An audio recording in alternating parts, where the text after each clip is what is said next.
नमस्कार, स्वागत है आपका अजीत अंजुम जी के प्लेटफॉर्म पर। मैं हूं नीलू व्यास। हरियाणा का चुनाव 1 अक्टूबर को है, यानी कि अब कुछ दिन बचे हैं। लेकिन इस बार हरियाणा में क्या चुनौतियां हैं in terms of narrative, in terms of जिस तरीके का पूरा इस समय माहौल है। भयानक एंटी इनकम्बेंसी है या नहीं है, अभी इसके बारे में भी पता नहीं है। लेकिन जो पूरा माहौल है, चाहे वो किसान हो, चाहे जवान हो, चाहे पहलवान हो, कहीं ना कहीं लोगों के मन में गुस्सा है। लेकिन क्या इस गुस्से को कांग्रेस इस बार कैपिटलाइज कर पाएगी या नहीं कर पाएगी?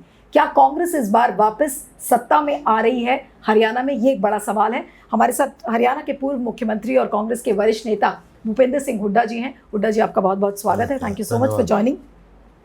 सर, मेरा पहला सवाल यही है कि कितना चुनौतीपूर्ण है इस बार का चुनाव आपके लिए?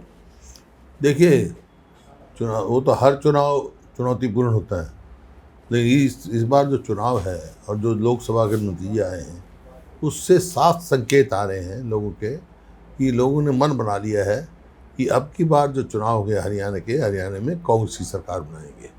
आप नतीजे देखो, हमारी एक भी सीट नहीं थी 2019 में, 5 सीट आई हैं। और वोट शेयर जो है हमारा इंडिया अलायंस का हाईएस्ट हरियाणा में आया है, 47.62। हमारा पिछली बार वोट शेयर 28% भी नहीं था। हमारा तो 20% के करीब वोट बढ़ा है। और बीजेपी का जो 58% था वो घटा है, 12% कम हुआ है। तो आप इस बात से देख सकते हैं बीजेपी का ग्राफ गिर रहा है। 10 हमारे पार्लियामेंट के क्षेत्र हैं, हर क्षेत्र में बीजेपी का वोट बैंक गिरा है, वोट शेयर गिरा है, कांग्रेस का वोट शेयर बढ़ा है। 90 असेंबली कॉन्स्टिट्यूएंसी, 90 की 90 में कांग्रेस का वोट शेयर बढ़ा है, बीजेपी का घटा है। लेकिन जो 5 लोकसभा सीट्स थी जहां पर बीजेपी जीती है, out of 10 seats 5 seats BJP को मिली, 5 सीट कांग्रेस को मिली है। लेकिन आपको क्या उम्मीद लग रही है कि जो 5 लोकसभा सीटें जो बीजेपी की थी, क्या उनमें भी उन जगहों पर भी आपको लग रहा है कि कांग्रेस का वोट शेयर बढ़ा होगा? लेकिन क्या कांग्रेस उन सीटों पे जो असेंबली कंस्टिट्यूएंसीज है वहां पर क्या जीत दर्ज कर पाएगी? नहीं, क्यों नहीं है। देखिए, हम गुड़गांव लो, गुड़गांव में 9 सीट हैं। 9 सीट में से 4 तो ऑलरेडी कांग्रेस के पास हैं, सिटिंग है। तो ऐसी बात नहीं, जब वोट शेयर बढ़ा है तो वोट बढ़ेंगे। असेंबली में और इसमें बहुत अंतर होता है। पिछली बार 2019 के जब चुनाव हुए तो 79 असेंबली सेगमेंट्स में बीजेपी में लीड किया था, कांग्रेस ने 10 में किया था और 1 में जेजेपी ने किया था। जब उसके कुछ ही बाद असेंबली के इलेक्शन हुए, हमारे तो 10 में किए थे, 31 सीट आई। बीजेपी जो 79 में लीड कर रही थी घट के 40 आ गई। तो आप ये उस बात से अंदाज़ा लगा सकते हैं, वो अलग है हिसाब है। और अब के बिल्कुल मामला ठीक है। जैसे आप मैं बताया, लोकसभा में तो बीजेपी हो गई हाफ, विधानसभा में हो जाएगी साफ। लेकिन हुड्डा साहब, कहना तो बहुत अच्छा लगता है, लेकिन यह है कि जो नैरेटिव जो अभी बन रहा है, कई लोग अभी, जैसे मैट्रिस का एक सर्वे आया है अभी 2 दिन पहले, मैट्रिस का एक सर्वे आया है, मैट्रिस सर्वे जो अभी 2 दिन पहले टाइम्स नाउ ने भी उसको दिखाया। उसमें उन्होंने कहा कि किसी भी पार्टी की सरकार नहीं बन रही है, यानी कि किसी भी पार्टी को मेजॉरिटी नहीं मिल रही है। और उनका ये कहना है कि कांग्रेस के लिए भी मुश्किल है और बीजेपी के लिए भी मुश्किल है। 2019 का सर्वे निकाल के देख लो, कांग्रेस को मुश्किल से 4-5 सीट दिखा रहे थे, हमारे 31 आई। सर्वे का क्या, सर्वे अपने हिसाब से होते हैं, कोई सर्वे कोई परफेक्ट सर्वे नहीं होते हैं। लेकिन बार बार पार्टी पर ये आरोप लगता है कि जो पार्टी में अलग अलग खेमे हैं, मैं नाम नहीं लूँगी, आप खुद जानते हैं कि किस किस खेमे की बात होती है, कि अलग अलग लीडर्स हैं कांग्रेस के ही जो अपनी अलग अलग रैलीज कर रहे हैं। तो बार बार ये लगता है आरोप कि खेमेबाजी कांग्रेस में बहुत ज़्यादा। नहीं, ये आप लोगों का वो है, बाकी कोई वो नहीं है। कांग्रेस में कोई खेमा नहीं है। जो भी कर रहा है, जो भी पद यात्रा कर रहा है, कोई अपनी यात्रा कर रहा है, तो कांग्रेस के हित में ही कर रहे हैं ना। कोई कांग्रेस के खिलाफ तो नहीं कर रहे हैं। कांग्रेस को मजबूत करने की बात करें हर व्यक्ति, बाकी सब है, लीडर सबका अपना। आप ये कह रहे हैं कि मतभेद है लेकिन कोई कॉन्फ्लिक्ट नहीं है जिससे कि पार्टी को नुकसान होगा? मतभेद तो स्वाभाविक है, हो सकता है, तो ये यात्राओं से नहीं होता। लेकिन मनभेद नहीं है कांग्रेस पार्टी का। जो भी कोई संस्था हो, अगर मतलब डिफरेंस ऑफ ओपिनियन ही नहीं होगा तो आगे प्रगति नहीं कर सकता है। डिफरेंस ऑफ ओपिनियन होता है, फिर रिजॉल्व किए जाते हैं, फिर एक निष्कर्ष पे पहुंचा जाता है। इसी प्रकार से टिकटों का फैसला होता है। सब अपने अपने व्यू रखते हैं, टिकट का फैसला होने के बाद पार्टी एक मत होते हैं। लेकिन लोग टिकट के ही फैसले को ले लीजिए, जैसे लोकसभा के चुनाव में भी था, टिकट डिस्ट्रीब्यूशन को लेकर बड़ी प्रॉब्लम्स नजर आई थी, बहुत सारी मीडिया रिपोर्ट्स इस पर हुई। तो जो टिकट डिस्ट्रीब्यूशन को लेकर अगर अंदरूनी तौर पर कुछ एक कला या जो भी आप उसको कहिए कि अगर ऐसी दिखती है तो वाकई में राह तो चुनौतीपूर्ण है, ये कैसे करेंगे? आप भले ही कहें कि खेमेबाजी नहीं है। नहीं, खेमेबाजी है नहीं, ये आप लोगों की मनगढ़ंत कहानियाँ हैं। बाकी कोई भी फैसला होता है, आपने फैसला करना है, आज मेरे पास आना है या उनके पास आना है, उनके पास आना है, हर चीज़ का फैसला ही करना पड़ता है, डिसाइड तो करना पड़ेगा। डिसीजन होने के बाद आप इम्प्लीमेंट करते हो, तो यही हर पार्टी का है। खेमेबाजी देखनी है तो बीजेपी में देखो, हरियाणा में अनिल विज आपको कहीं नहीं दिखाई देंगे, इनके काम ही करना छोड़ देते हैं। वीरेंद्र सिंह जी पार्टी छोड़ के आ गए, राव साहब इंद्रजीत जी दिखाई नहीं देते, रामविलास जी का नाम ही नहीं सुना जो पार्टी के प्रधान रहे। तो ये देखने हो जाए। लेकिन जो एक जो मैसेज आम वोटर्स में जाता है कि भाई कांग्रेस में लोग आपस में ही लड़ रहे हैं, ज़्यादा एक इमेज जा रही है कि लोकसभा के चुनाव में भी ये चीज़ हुई। मैं बार बार कह चुका हूँ, कोई कांग्रेस में लड़ाई नहीं है, ये आप लोगों की कहानियाँ, आप लोगों ने बनाए हुए मीडिया के पास, और बस इसी चीज़ को देखते हैं। भाई किसी बात की लड़ाई है कांग्रेस में, किसी बात की लड़ाई नहीं है। इस बार क्या आप अपने आप को सीएम की रेस में देख रहे हैं? हाँ जी, आप इस बार अपने आप को क्या सीएम की रेस में देख रहे हैं? देखिए, मैं जो भी हूँ, पार्टी की एक प्रक्रिया है, चुनाव होगा, एमएलए चुने जाएंगे, यहाँ से ऑब्जर्वर जाएंगे, सारे विधायकों से पूछेंगे और फिर पार्टी हाई कमांड फैसला कर लेती है। उनकी जानकारी है, कोई बड़ी बात नहीं है। जिसके साथ ज़्यादा एमएलए होंगे, जिसको हाई कमांड जाएगी, बन जाएगा। क्या दीपेंद्र को आप इस बार सीएम नहीं देखना चाहते? कई लोग ये भी कह रहे हैं कि आप उनको बढ़ाने के लिए इस बार बहुत ज्यादा कमाएं और मेहनत कर रहे हैं। मेरे को रिटायर करना चाहते हो? नहीं, अब वो तो आपको डिसाइड करना है। भाई I am neither retire not tired, कई बार मैं कह चुका हूँ। बाकी देखें, जो जिसके बाकी बंगाल की बात है, पार्टी नहीं, कई लोग ये कहते हैं कि आप अपने बेटे को बढ़ाने के लिए इस बार बहुत कोशिश कर रहे हैं और हो सकता है कि वो सीएम की कुर्सी पे भी बैठ जाए। आपकी वो है ना। नहीं सर, जो जिस तरीके की रिपोर्ट्स आई है उसके बेसिस पे रिपोर्ट्स क्या, भाई कोई भी मेहनत करता है, सभी का अपने करते हैं। वो कोई आज तो नहीं, आज तो बढ़ाने की बात नहीं हो, तो 4 बार पहले एमपी रह लिया, 5वीं बार एमपी है, 5th टाइम एमपी। कितने हैं 5th टाइम एमपी? तो आप दीपेंद्र को देखना चाहेंगे नहीं बतौर मुख्यमंत्री, अगर मौका मिलेगा? सवाल पूछते हैं। अभी तो मैं पार्टी को सरकार बनाना चाहता हूँ, कांग्रेस पार्टी की सरकार बने। ओके, अच्छा, अब मुद्दों पे आते हैं कि इस बार कौन सा मुद्दा आपको लगता है कि हावी होगा? अभी विनेश फोगाट जब भारत लौटी, उस दिन भी हमने देखा था Deepender Hooda was the first one जिन्होंने उनको रिसीव किया, बाकायदा पूरा रोड शो निकला। कौन सा मुद्दा इस बार? क्या आपने एक नारा भी दिया था, मेरे ख्याल से चंडीगढ़ में आपने एक प्रेस कॉन्फ्रेंस की थी जिसमें आपने किसान, जवान और पहलवान की बात की थी। क्या मुद्दा है इस बार? तो हरियाणा की संस्कृति है, हरियाणा तो जय जवान, जय किसान, जय पहलवान हमारे संस्कृति है। हमारे भाई किसान हैं हमारे।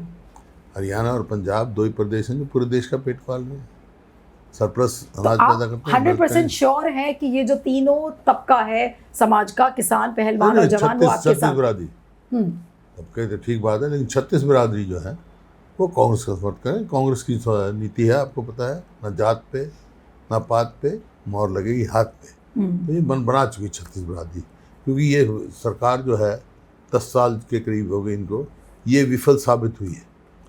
कोई आगे जो प्रदेश 2014 में प्रति व्यक्ति आय में, प्रति व्यक्ति निवेश में, कानून व्यवस्था में, नौकरी देने में, खेल और खिलाड़ियों में पूरे देश में नंबर 1 था 2014 में जब हमने सरकार छोड़ी। और आज 10 साल के बाद किस चीज़ में नंबर 1 है? मेरे आंकड़े थोड़े हैं, ये तो आप चाहे प्लानिंग कमीशन के आंकड़े ले लो, चाहे CMI की रिपोर्ट ले लो। आज हरियाणा है बेरोजगारी में नंबर 1, महंगाई में, कानून व्यवस्था तो आप पूछो ही मत, अपराध इतनी तेज़ी से बढ़ रहा है, मतलब रोज़ फिरौती मांगी जा रही है।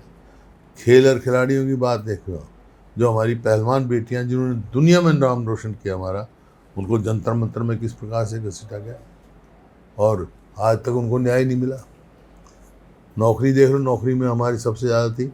इस सरकार ने आज ये स्थिति है, पक्की नौकरी 2 लाख सरकारी नौकरियां खाली है, इन्वेस्टमेंट आई कोई नहीं, बहुत सारे उद्योग बंद हो गए, इसी वास्ते बेरोजगारी भी नहीं। लेकिन जिस हिसाब कोई से भी एक भी काम कहीं भी जाता हूँ एक भी काम नहीं गिना सकते। जैसे हमने तो पूरे प्रदेश में जाल बिछाया, शिक्षा का हब बनाया।